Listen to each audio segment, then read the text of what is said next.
dieser Waffenart ist die Länge mit einer Faust. So, das heißt Körperlänge. Wie geht man die Körperlänge? Das ist keine Kunst.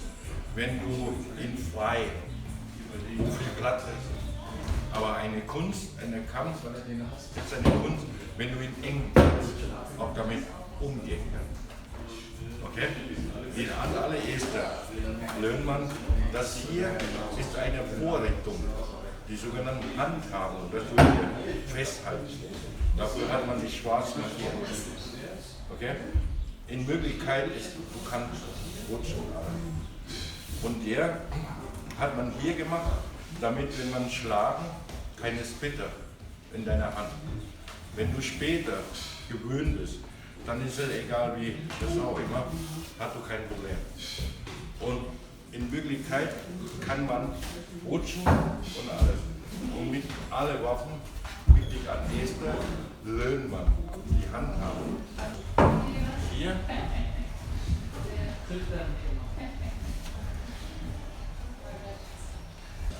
Dann drehst du um deine Körper. Das heißt, die Verteidigung zu jeder Position in deine Körper. Okay, dann man muss damit umgehen können. Hier. Man muss auch.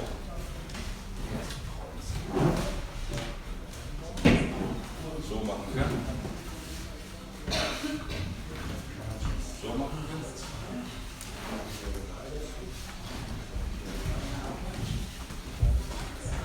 Nicht so viel Platz.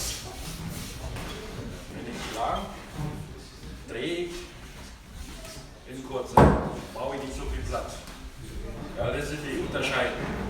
Manchmal sieht nicht so schön aus, aber es ist wichtig. Hier, von hier aus an, zack, verteidigen.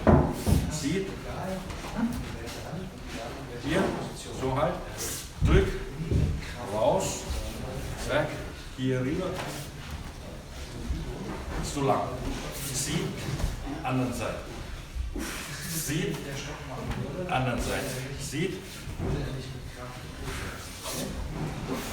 Ja, das sind die Handhabung. Dass man erstmal können.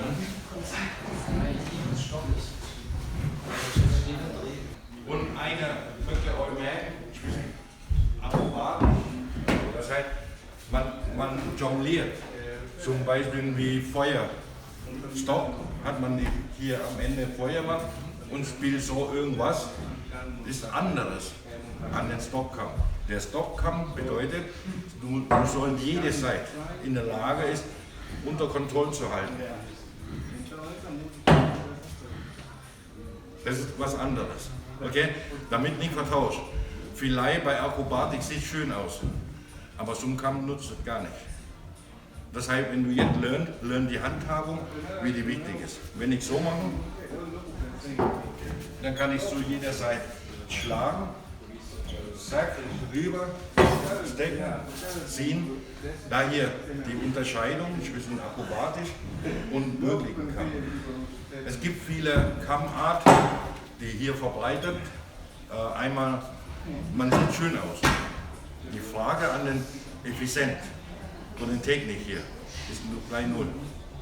Zum Beispiel bei chinesischen Filmen, manchen chinesischen Filmen, sagen wir so, lieber nicht alle in den Top, man sieht gut aus, dass sie die Figur machen. Aber in Praxis funktioniert das nicht. Und hier ist eine Schule, die das sowas nicht lehrt. Zack, im Moment geht das hier raus, steckt das hier rüber. Ja.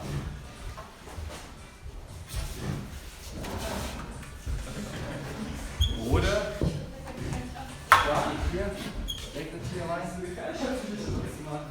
Ich schlage am Anfänger, schlage ich so und ziehe das hier durch. Fortgeschrittene, wie man weiß, sieht, ist deutlicher. Hier.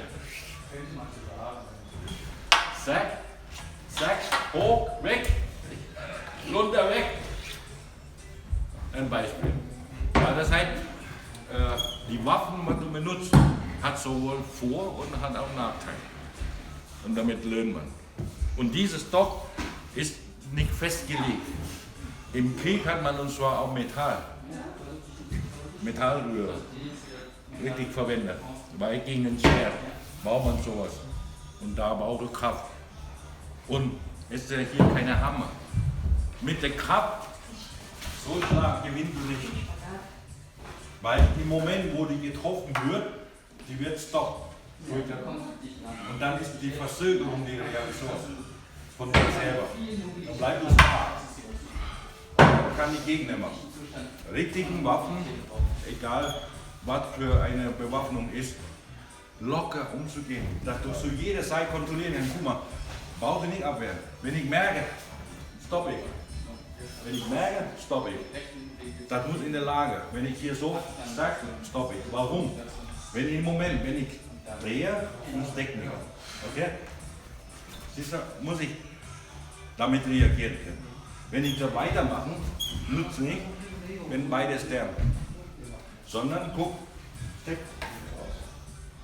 Das heißt, in dem Moment, wo du jeder Schlag ist ähnlich wie Faust, ist keine Stein, die du werfen. Wenn du werfen irgendetwas, da kannst du nicht kontrollieren. Entweder Tipp oder nicht Tipp. Hier ist nur eine Verlängerung. Wenn es hier nicht klappt, dann musst du reagieren. Du musst verschiedene Sachen reagieren. Okay?